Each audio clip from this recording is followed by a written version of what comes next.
Topic is intersection of two sets.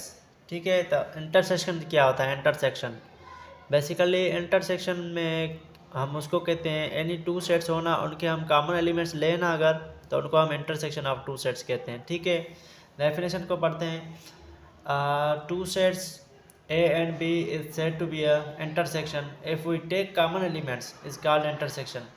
Intersection में हम basically common elements लेते हैं बस, और कुछ भी नहीं। इंटरसेक्शन को हम इस सिंबल से शो करते हैं। ठीक है, वो ये वाली सिंबल मैं यहाँ भी लिख रहा हूँ इस तरह से। अगर मैं इस तरह से लिखूँगा ना एन टाइप, तो ये हमारी इंटरसेक्शन नहीं होगी, तो ये हमारा सही होगा। ठीक है, ये आपने याद करना है। इंटरसेक्शन का मतलब क्या होता है? Taking common elements. अच्छा, आते हैं एग्जांपल पे इसके।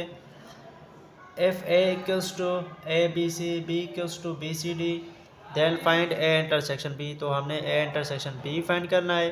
क्या सोल्यूशन लिख के ए इंटरसेक्शन बी हमने फाइंड करना है। ठीक है, अब ए के जो एलिमेंट्स है ना, ए बी सी लिखने हैं हमने, ए बी सी, बाद में एन, नाउ बी के elements B C D, B C और डी।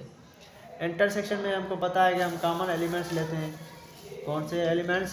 Common elements. तो सबसे पहले आपने करना ये है कि जो कॉमन एलिमेंट्स हो ना, उसको उन एलिमेंट्स को आपने कट करना है। ठीक है, यहाँ पे मैं कट करता हूँ कॉमन एलिमेंट्स। देखें, बी भी कॉमन है। अच्छा, ठीक है, और इसमें सी भी कॉमन है। ठीक है ना,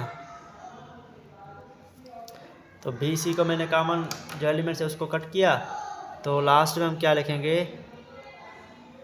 ए इंटरसेक्शन बी लिख के जो कॉमन एलिमेंट्स कट किए हुए हैं ना, वो आपने उठाने हैं, बी कमा सी।